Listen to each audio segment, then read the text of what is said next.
Olá, pessoal, bom dia aos que estão aqui presentes, bom dia, boa tarde, boa noite aos que vão assistir a gravação. Estamos aqui em mais uma reunião do grupo de estudos sobre as obras de Marie-Louise von Franz e de Carl Gustav Jung.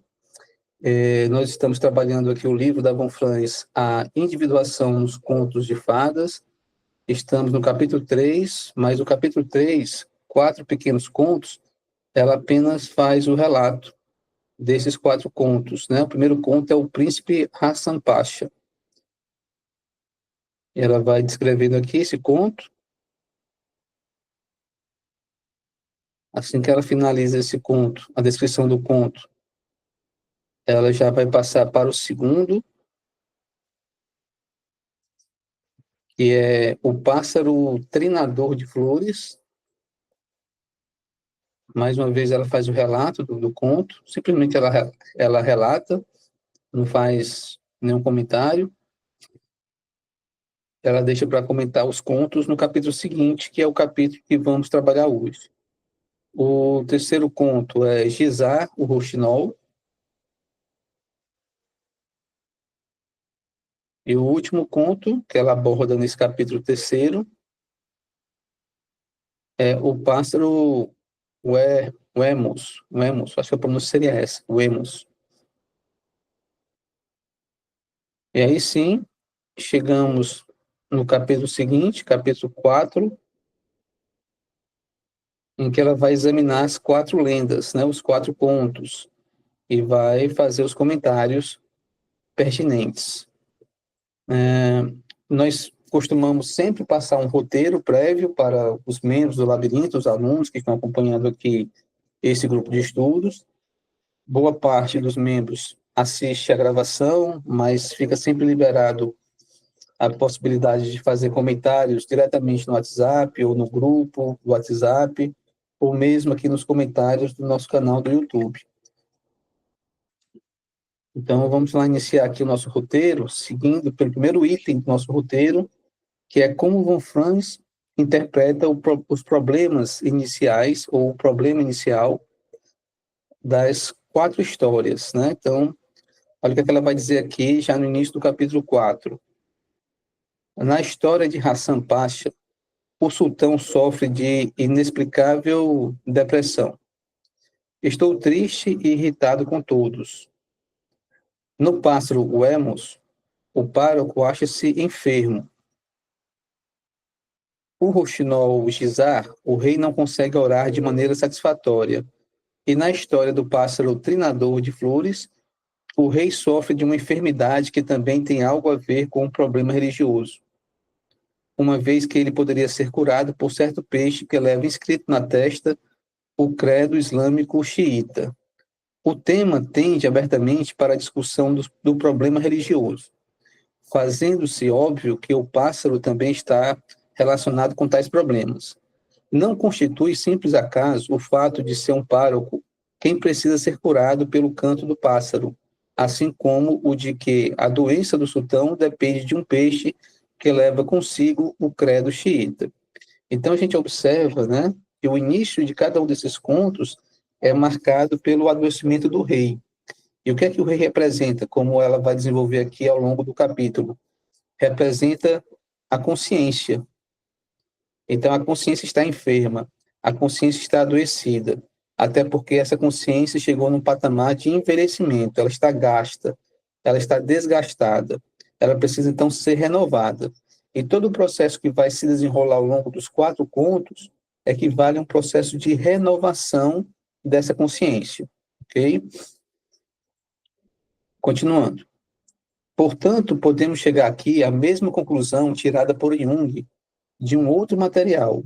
Em seu capítulo sobre o rei, em Mysterium Conjunctions, a que este representa a atitude coletiva vigente, e principalmente a de que o rei corresponde à representação religiosa central de Deus, basicamente cada civilização é, sob todos os aspectos, dependente de sua ideia de Deus.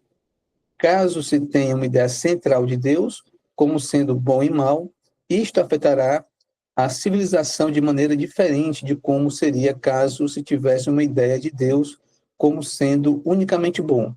Assim como uma civilização para a qual Deus seja unicamente masculino, terá uma estrutura totalmente diferente de uma outra para a qual Deus seja hermafrodita, ou macho e fêmea, como, por exemplo, em certos sistemas hindus. Então, ela começa a fazer uma associação entre a consciência individual desgastada, envelhecida, com a própria consciência coletiva de um grupo, de uma comunidade, de uma sociedade, de uma nação, que também está envelhecida, está gasta. E tanto a consciência individual precisa ser transformada, renovada, como também a própria consciência coletiva precisa ser renovada e transformada. E ela faz assim, ela enfatiza que a renovação da consciência coletiva, ela ocorre inicialmente na consciência individual de alguém. Então, alguém avança no seu processo de individuação e esse processo de individuação contribui para, a posteriori, surgir uma renovação mais ampla da consciência coletiva. E aí a gente observa uma relação direta entre o processo de individuação, que corresponde à evolução individual de cada um de nós, com o processo de transformação e de evolução da comunidade, da sociedade e da humanidade como um todo. Aí Von Franz continua. É por isso que o que Jung chama de consciência coletiva predominantemente coincide tão frequentemente com a imagem de Deus, que é a representação central de uma cultura. Sabe-se perfeitamente que no mundo inteiro os reis, ou então, antes que existissem reis, no sentido que nós atribuímos à palavra, os chefes das tribos primitivas representam o princípio divino e que estes envelhecem e morrem. Então, ela aponta para uma outra relação, a relação entre a consciência coletiva, representada por um centro de poder naquela comunidade, naquela cultura, pelo chefe, pelo rei, essa consciência coletiva, que vai ser renovada porque está gasta, ela só está gasta porque o rei, que é o centro, o núcleo de poder dessa coletividade, também está gasto, também está envelhecido. Né? E ela pontua que o rei tem uma relação direta com o princípio divino encarnado, manifestado naquela consciência coletiva, naquela comunidade. Então, renovar a consciência coletiva é também renovar a, a influência ou como nós compreendemos a manifestação do divino na nossa cultura, na nossa comunidade. Por isso que há um processo evolutivo ao longo da história humana. Os centros de poder ficam envelhecidos, gastos, isso corresponde ao envelhecimento daquela consciência coletiva, ao envelhecimento dos dominantes, ou seja, das ideias principais e centrais que norteiam aquela cultura, e isso corresponde ao envelhecimento do princípio divino encarnado naquela cultura. Como consequência disso, nós compreendemos que o processo de individuação, ele representa inicialmente uma renovação da consciência individual, singular daquela pessoa que está avançando no seu processo de individuação. Posteriormente, isso vai representar uma renovação e um desenvolvimento da consciência coletiva onde aquele indivíduo vive, e essa renovação dessa consciência coletiva implica no surgimento de novas ideias, novos princípios, novos dominantes que vão influenciar a humanidade ou aquela comunidade que está evoluindo, ok? Então, existe uma relação direta entre o desenvolvimento individual com o desenvolvimento coletivo, de forma que, primeiro, é necessário que haja o desenvolvimento individual, para que depois possa surgir o desenvolvimento coletivo. Não tem como a gente transformar a coletividade, a sociedade, a cultura, a própria humanidade como um todo, sem que cada indivíduo passe primeiro por um processo evolutivo. Então, se você quiser transformar a sua cultura, você tem que transformar a si próprio, inicialmente. Como consequência dessa transformação, surge a transformação cultural. Continuando aqui mais embaixo. O rei provavelmente era morto e substituído por outro. Em tais civilizações, considerava-se o rei como sendo o representante terreno de Deus. O espírito divino, cultuado pela tribo ou nação, é visivelmente representado ou encarnado neste mundo, tendo por isto que passar por repetidos processos de transformação. Com isso, gente, nós entendemos que o adoecimento mental que surge em um indivíduo, ele, na verdade, está representando o adoecimento da coletividade. Tá? E a cura da coletividade passa inicialmente pela cura individual, pela transformação individual. Tá? Essa é a ideia central que ela está passando para a gente logo no início desse capítulo.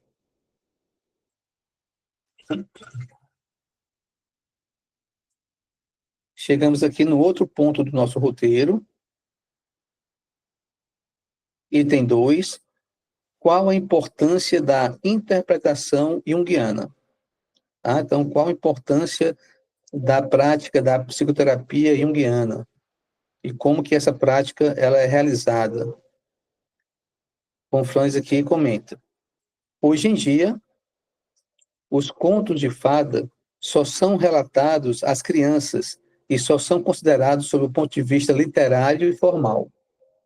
Como um todo, passaram eles por um processo que os tornou simples palavreados poéticos, dos quais,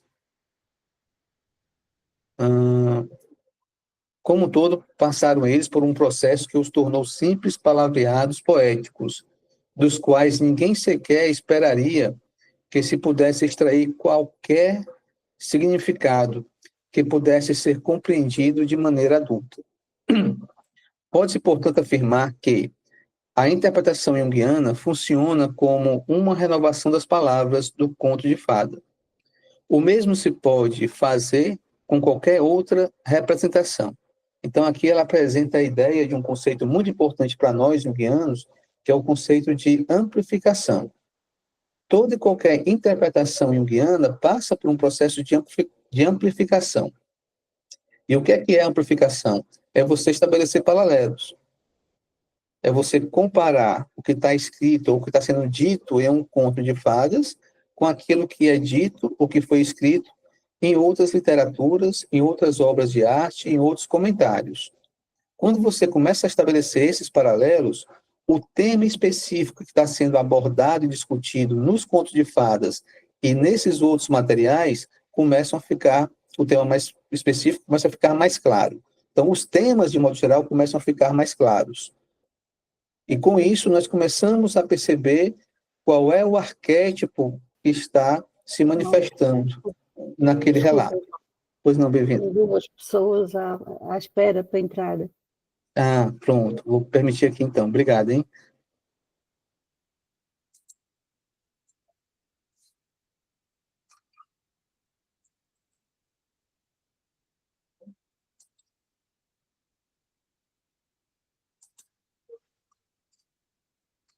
Bom dia, Célia. Bom dia, Lilian. Bom dia, sejam bem-vindas.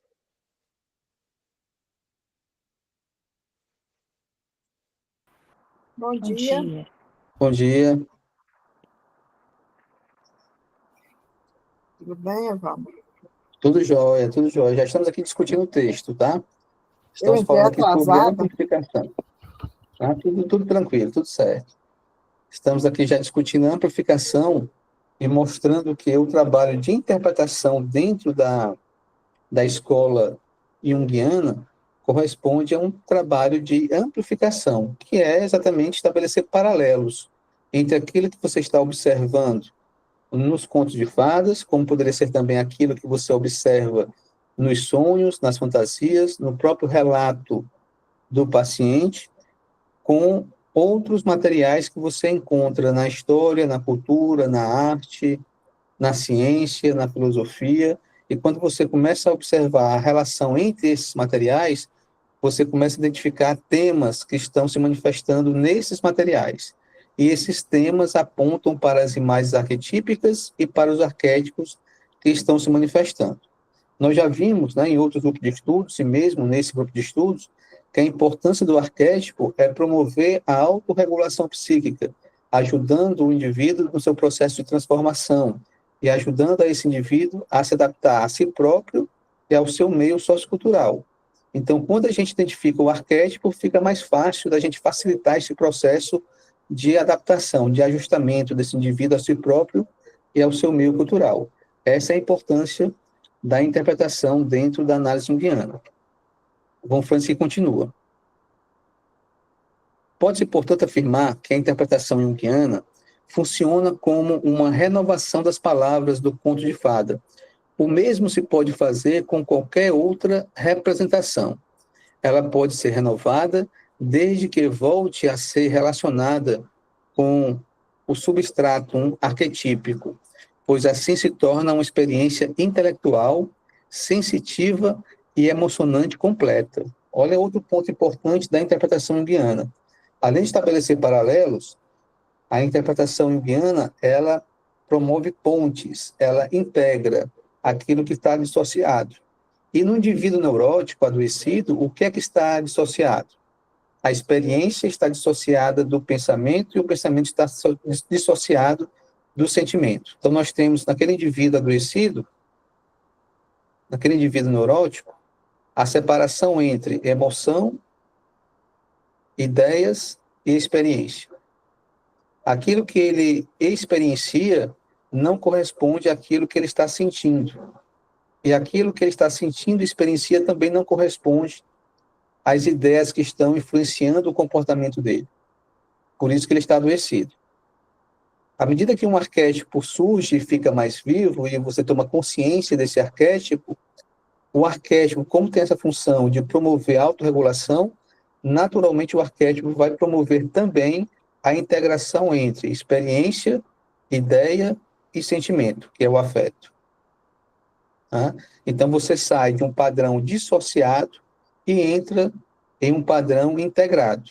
Isso também é processo de individuação. Então, aquilo que estava faltando à sua consciência, aquilo que estava no plano inconsciente, com a ajuda da ativação dos arquétipos, começa a chegar na consciência. E o arquétipo vai produzir um símbolo integrador, que vai unir consciência e inconsciente, que vai unir também experiência, afeto e ideia. E aí você começa a experienciar um sentimento de paz, de harmonia, de bem-estar, correspondente a um processo de integração psíquica.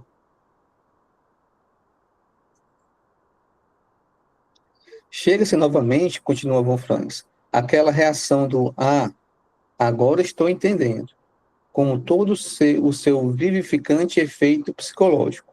São aqueles insights transformadores, né? Aqueles insights que ampliam a consciência, né? E tudo passa a fazer sentido para o indivíduo quando ele consegue ter esses insights. Quem promove isso? É o conselho do terapeuta? É o esforço do paciente? Não somente. É importante a intervenção do terapeuta? É importante o esforço do paciente? Mas, em última instância, quem vai promover isso é a atuação do arquétipo, que vai ter um efeito autorregulador na psique do indivíduo. Continuando a Von Franz. Isso, naturalmente, é coisa importante para os mitos e contos de fada, ou mesmo para fatos simbólicos, menos notáveis. Certa vez, por exemplo, conversei com um jovem artista que jamais ouvira falar em psicologia junguiana. Eu tinha certos detalhes técnicos a discutir, mas aí ocorreu algo em sua mente e ele me perguntou o que significava a árvore de Natal. Quando eu lhe expliquei qual o seu significado simbólico, segundo Jung, ele golpeou a mesa com tal força que me deixou assustada, pondo-se a rugir como um leão e a exclamar: agora estou entendendo. Ele era comunista e se havia lançado naquele racionalismo materialista completamente reducionista, que caracteriza o ponto de vista comunista, mas a explicação do que era a árvore o cativara, e ele declarou que tinha que saber mais a respeito do simbolismo dela.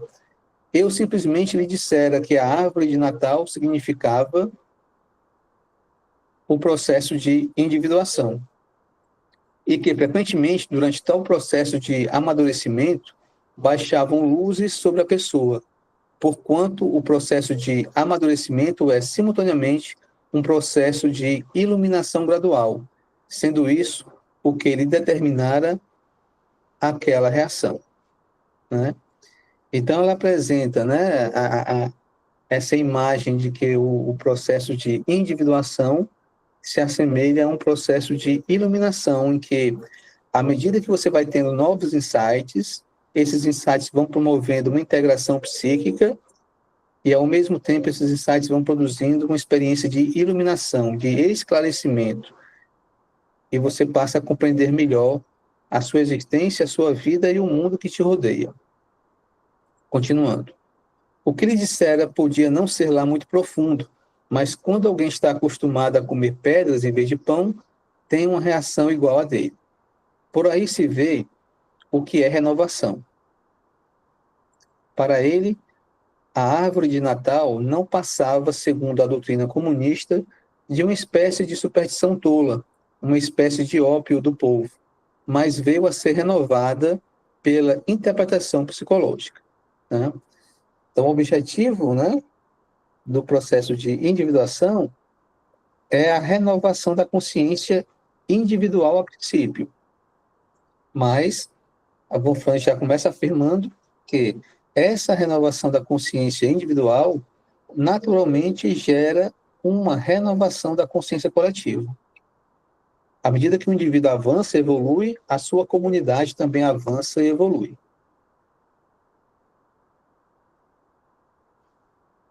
Chegamos agora no terceiro ponto do nosso roteiro. O que ocorre quando um dominante da consciência coletiva perde o seu valor? E o dominante, né, é um conceito junguiano, que Jung desenvolveu esse conceito antes do conceito de arquétipo e antes do conceito de imagem arquetípica, tá?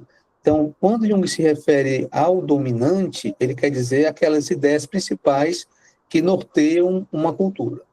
Pois não, Célia? Evaldo, deixa eu só fazer uma pergunta. Quando ela Sim, aborda aí essa árvore, árvore de Natal, certo. é um símbolo, né?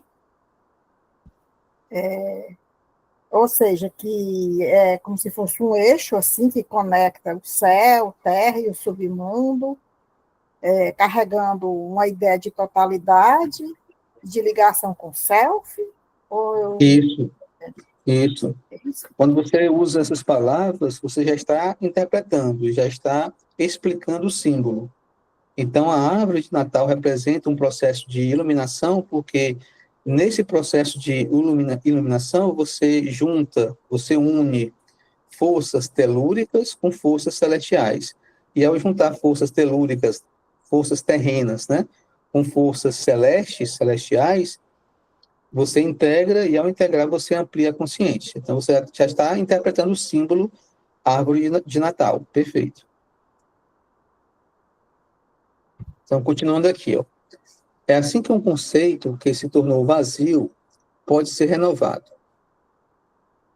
Vocês poderão naturalmente dizer que isso tudo tem pouca importância, mas em se tratando de conteúdo central de uma civilização, ou seja, da ideia simbólica de Deus, a coisa se torna profundamente essencial. Quando tal ideia cai no vazio, sem mais se renovar, a catástrofe se torna muito maior do que a incompreensão de certos detalhes. E é por isso que tantos mitos giram em torno desse tema de renovação do rei. Se o rei adoece, o país inteiro adoece. Aquilo que eu comentei com vocês, né? Se um indivíduo está adoecido, a família daquele indivíduo está adoecida. A comunidade daquele indivíduo também está adoecida. Então, voltando. Se o rei adoece, o país inteiro adoece. Isso é superstição primitiva, mas traduzindo-se para nossas palavras, se a ideia central predominante é falha, ou não mais se adapta às exigências psicológicas, então toda a civilização fica doente. E em tal caso, como tão bem expressou o derviche dançarino, de um dos contos, por mais belas que sejam as mesquitas edificadas, as orações não surtirão efeito algum.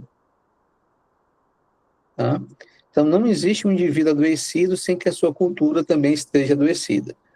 Como atualmente, né, no nosso mundo, de modo geral, nós temos aí estourando inúmeros e inúmeros casos de transtornos mentais e de comportamento, isso equivale a dizer que a nossa cultura está profundamente adoecida e que a nossa cultura precisa passar por um processo de renovação.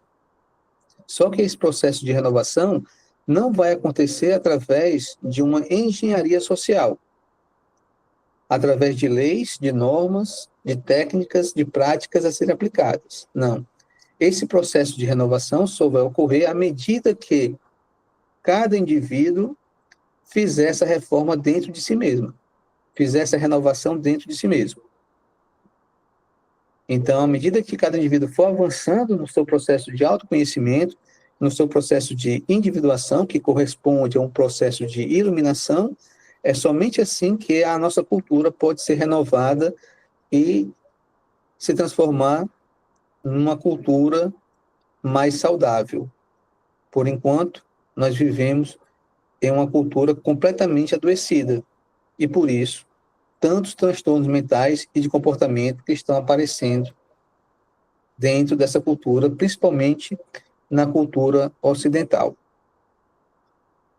Então, chegamos agora no quarto item do nosso roteiro.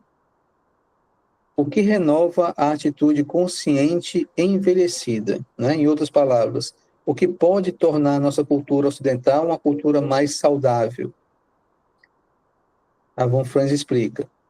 Se estabelecermos um paralelo sinótico, considerando simultaneamente todas as diferentes histórias, ver-se-á que, embora a primeira intenção não tenha sido esta, na maioria delas, a chegada do pássaro implica numa experiência de ânima. O tema do pássaro junto à linda donzela da corte do rei é repetido. Então, ela começa agora a analisar um segundo elemento presente nos contos de fadas que ela relatou no capítulo anterior. É a chegada do pássaro. O que é que representa a chegada do pássaro? Aquele princípio que vai renovar a atitude consciente e envelhecida. Que princípio é esse, segundo ela, segundo a teoria junguiana? É o princípio de ânima. E o que é que vem ser a ânima nesse caso aqui? Nesse caso, nós vamos entender a ânima como uma manifestação do inconsciente, uma manifestação da alma, das camadas mais profundas da alma, que vai trazer para a consciência aquilo que ficou descartado, aquilo que foi rejeitado, aquilo que não foi integrado na consciência coletiva. Então, se eu quiser renovar a consciência coletiva, eu tenho que me abrir para essas possibilidades inconscientes, para essas possibilidades de ânima. Okay? Isso acontece no indivíduo, e à medida que o indivíduo se abre para essas possibilidades de ânima, isso passa a acontecer também na coletividade. Ela continua aqui desenvolvendo o tema pássaro. O pássaro é propriedade da bela da terra, em uma das histórias, né? Ou de Tarf Manu, em outra história. A mais linda das mulheres. Quanto ao herói, obtendo ou roubando, entra em contato com essa bela mulher, acabando por casar-se com ela no fim da história. Nesse conto de Tashkent, o cavalo é considerado superior à mulher, mas apesar disso também ali existe tal mulher. Além disso, o velho rei nunca chega a ser eliminado, morto ou deposto do seu trono, mas pelo contrário, fica curado e supõe-se que ele continue a reinar por mais alguns anos, antes que sua velhice o leve, deixando o trono a seu sucessor. Esse também é um outro ponto muito importante. Nesse processo de renovação da consciência, né, esse processo não vai levar necessariamente à eliminação completa do rei. Tá? Por quê? Porque é um processo de integração, não é um processo de destruição.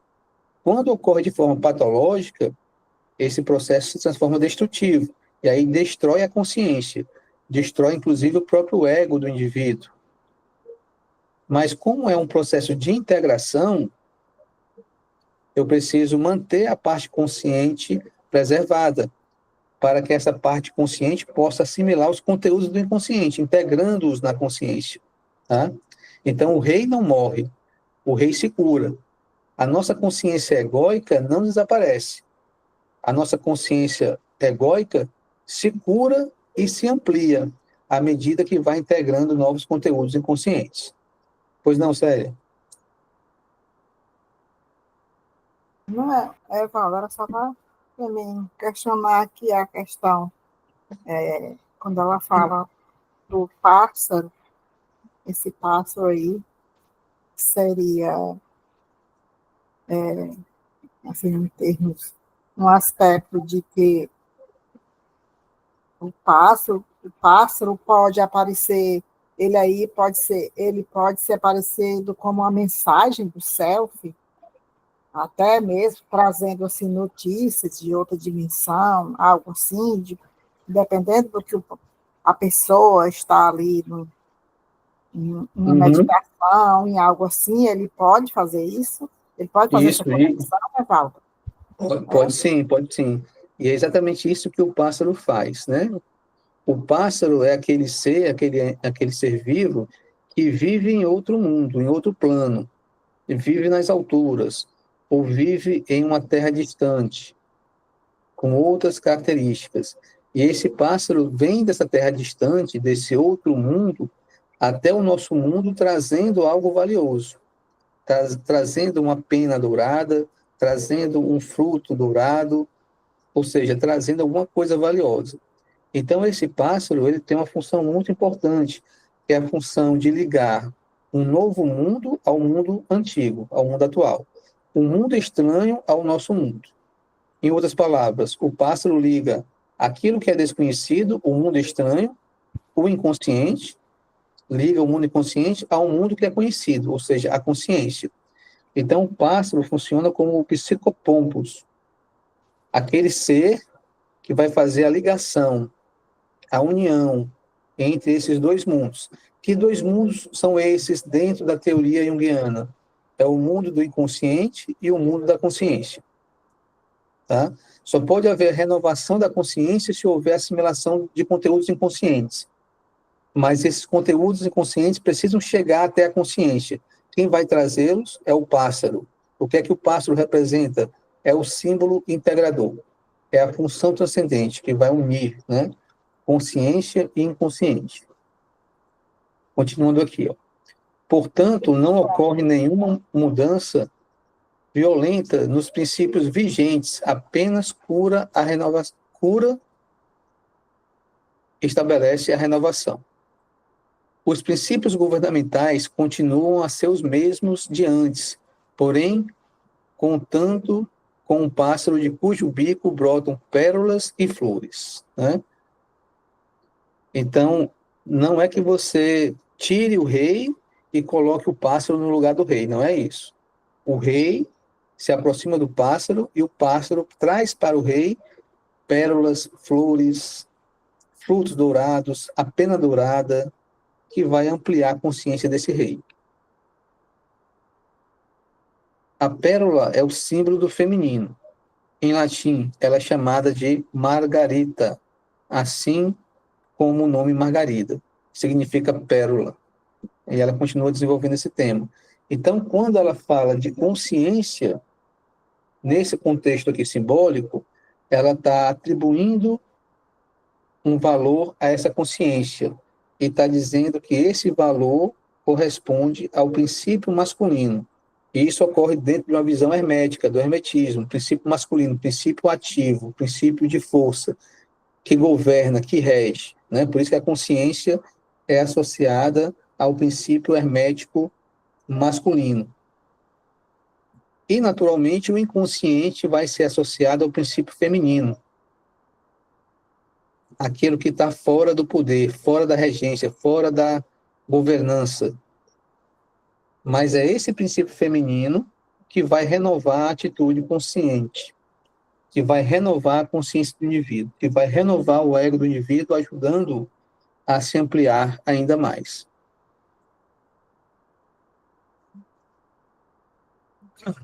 E ela continua na página seguinte, desenvolvendo o tema pérolas. Ela diz o seguinte: pérolas maceradas eram usadas como elixir de longa vida ou de imortalidade, e continuaram a ser vendidas até na Idade Média, quando se tornavam uma espécie de líquido que continha pérolas maceradas para se garantir uma vida longa. No misticismo persa, desde os tempos mais remotos, ainda antes da alquimia, a pérola já era símbolo do âmago central e incorruptível da natureza, mas também ela está relacionada com a ânima, com a qualidade feminina, e quando surge uma produção masculina, é sinal de que há ali alguma qualidade de ânima por causa de sua natureza suave e brilhante. Em algumas dessas histórias, o que se poderia chamar de substrato de ânima de nosso pássaro, ou seja, o fato de que enquanto ele canta brotam flores e pérolas de seu bico, e de que sua música faz curar, são indícios de que a enfermidade do governante, seja ele sultão, rei ou pároco, pois o pároco é o dirigente da aldeia, tem a ver com uma perda de contato com a ânima, portanto, com o inconsciente. Tá? E a cura se dá com o restabelecimento desse contato com a ânima e com o inconsciente. Nós adoecemos porque nós entramos numa certa unilateralidade. Isso ocorreu porque nós fomos influenciados por uma consciência coletiva unilateralizada. Ok? Então, nós abraçamos alguns pressupostos, alguns preconceitos como a mais profunda verdade absoluta. Quando nós fazemos isso, nós nos distanciamos do todo. Nós nos distanciamos de outros aspectos desse todo. Nós nos afastamos, então, de outras possibilidades, potencialidades que ficam adormecidas no inconsciente. Isso vai funcionar durante um certo tempo, até que a nossa consciência unilateralizada fique gasta, envelhecida, desgastada e adoeça. E aí requer um processo de renovação. E esse processo de renovação implica em entrar em contato novamente com as forças e com os potenciais adormecidos no inconsciente, ok?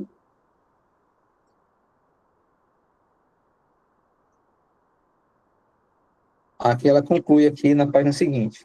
Assim, o intuito de renovação sugerido no decorrer de toda a história não consiste em mudança da atitude consciente predominante ou do seu principal conteúdo, mas sim na renovação decorrente de trazer-se de volta a experiência do sentimento que está faltando, atribuindo-se-lhe cor e dimensão inteiramente novas, tá?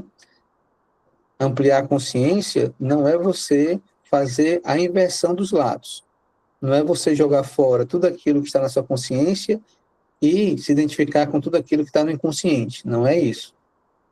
Mas é você se aproximar das forças inconscientes para que essas forças inconscientes possam renovar a sua atitude consciente. Isso que é integração.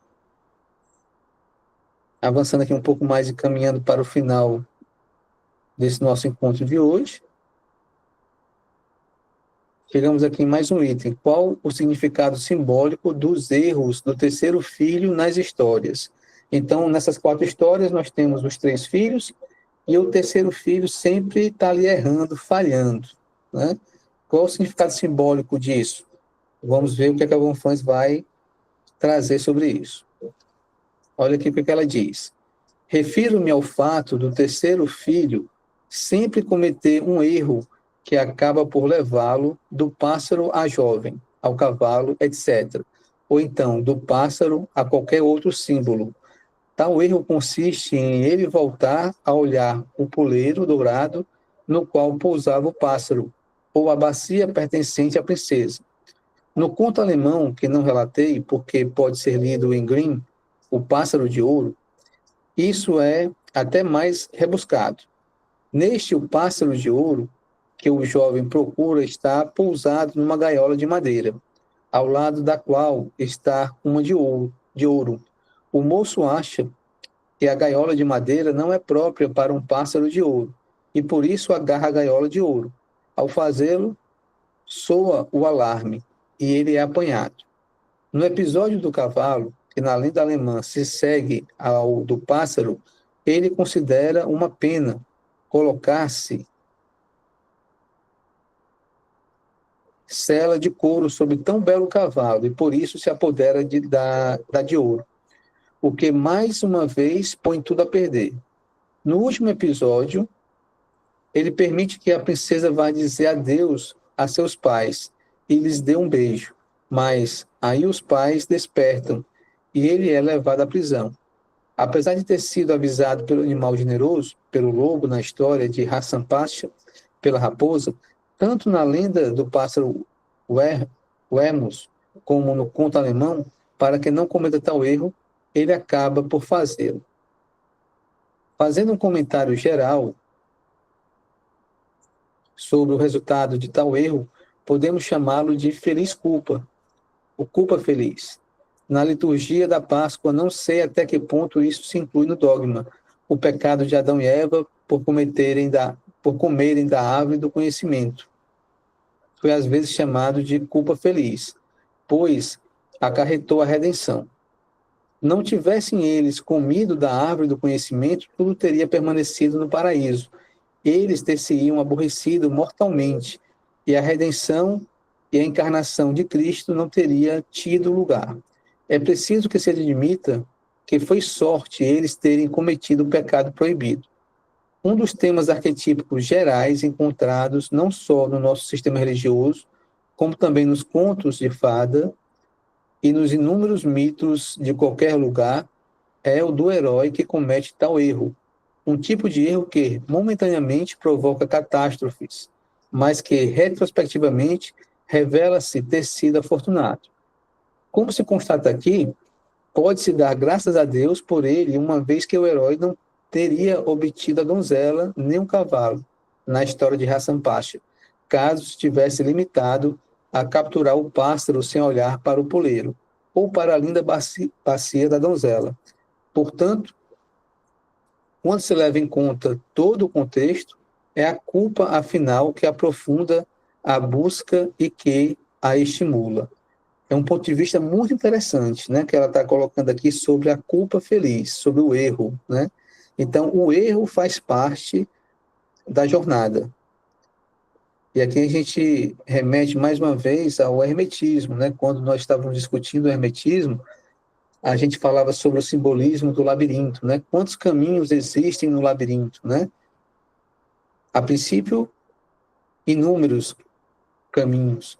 Se nós pensarmos bem, 2 caminhos, o caminho certo e o caminho errado. Mas se nós pensarmos melhor ainda, só existe um caminho, porque todo e qualquer erro, ou toda e qualquer vez que nós pegamos nesse labirinto o caminho errado, né, tudo isso faz parte da caminhada dentro do caminho certo, do labirinto. Né? Então, o erro faz parte da jornada. O adoecimento faz parte da jornada. A infelicidade, o insucesso, a frustração faz parte da jornada. E muitas vezes precisamos passar pelo erro, pelo insucesso, pelas falhas, pelos lapsos, pelas recaídas, para que a gente possa continuar avançando em nossa jornada de evolução. Ela continua. Isso acontece repetidamente no processo individual de tornar-se consciente, motivo pelo qual temos terapias curtas e outras longas. Certas pessoas resolvem facilmente seus problemas, enquanto outras passam 20 anos a cuidar de uma perturbação aparentemente secundária, sem conseguirem livrar-se dela.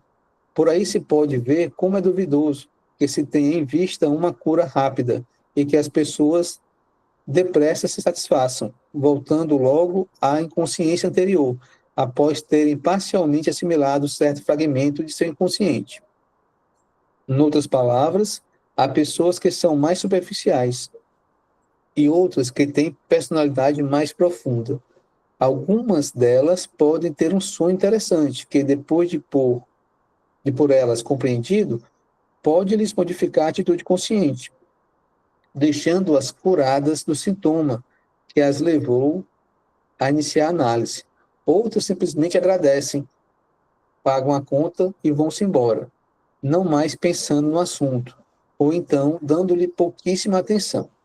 E há aquelas que, quando o mesmo acontece com elas, sentem-se abaladas, pois começam a indagar-se como chegaram a ficar curadas, que foi que a transformou. Essas precisam entender melhor, aprofundar-se mais no que lhes acontece, fazer maiores indagações, e por isso são levadas a problemas mais profundos, né? Então, o tempo de análise, o tempo de terapia tem a ver com o nível de profundidade, né, que aquele indivíduo se permite atingir. Quanto mais esse indivíduo se permitir atingir as profundezas, né, mais ele vai estar engajado e envolvido na análise, e mais ele vai querer continuar a fazer esse processo de análise. Para finalizar por hoje, gente, chegamos aqui no último item desse nosso encontro. Qual o significado simbólico dos animais que ajudam nas histórias? É preciso que aqui se compreenda algo mais, que se o herói não contasse com uma raposa, um lobo, anunciando-lhe o que não fazer, teria naturalmente levado o pássaro e a gaiola de ouro. A despeito, porém, de ter sido aconselhado pela raposa e pelo lobo a não fazer tal coisa, porque não lhe acarretaria contratempos, ele os desobedece. Pode-se, portanto, afirmar que é a parte instintiva animal que lhe indica o caminho mais curto ou menos profundo a que ele desobedece. Se não faz o que ele diz, a raposa ou o lobo está desobedecendo aos seus instintos, o que simplesmente significa que ele acha preferível a neurose e a sua cura. Se desobedecemos aos nossos instintos, é que estamos divididos, somos duas pessoas. Nosso instinto impele-nos numa direção e nossa personalidade consciente estabelece uma outra. Quando se carrega tal conflito interior, tem-se dentro de si uma ameaça de tensão, que cria um potencial energético e a possibilidade de uma experiência íntima mais profunda. Mas quando se obedece aos próprios instintos, se está ingenuamente feliz, vivendo-se dentro do fluxo de vida, sem complicações internas. Mais embaixo. Pode-se afirmar que o caminho saudável é o de obediência aos instintos, mas esse é também o caminho que não leva a uma aquisição maior de consciência, o que torna, portanto, necessário que, às vezes, se resista aos instintos. Tal resistência tem a vantagem de estabelecer terrível conflito, uma vez que só dele pode advir a percepção consciente. Tá? Aí chegamos no final de hoje, em que ela comenta duas possibilidades de adaptação. Uma possibilidade é mais superficial, em que você reconhece seus instintos e segue-os. Outra possibilidade, ela nos ajuda a ampliar mais a consciência e nos aprofundarmos mais sobre o sentido da vida, que é você manter a tensão, o conflito entre os instintos e a sua personalidade consciente, manter essa tensão viva, para que dentro dessa tensão, dentro desse conflito, você possa encontrar um símbolo integrador que vai te ajudar não só a aprofundar as questões sobre o sentido da vida, como também a ampliar sua consciência. Tá? Quando a gente fala de processo de individuação, o caminho que vai nos levar à ampliação da consciência é esse caminho da tensão entre os opostos, do conflito entre os opostos.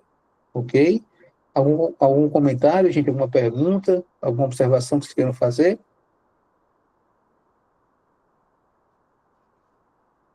Então, finalizamos por hoje. Próxima quarta-feira teremos um encontro sobre o livro vermelho. No mês de outubro teremos mais um encontro sobre esse livro da Von Franz e também sobre o livro do Jung, A Natureza da Psique.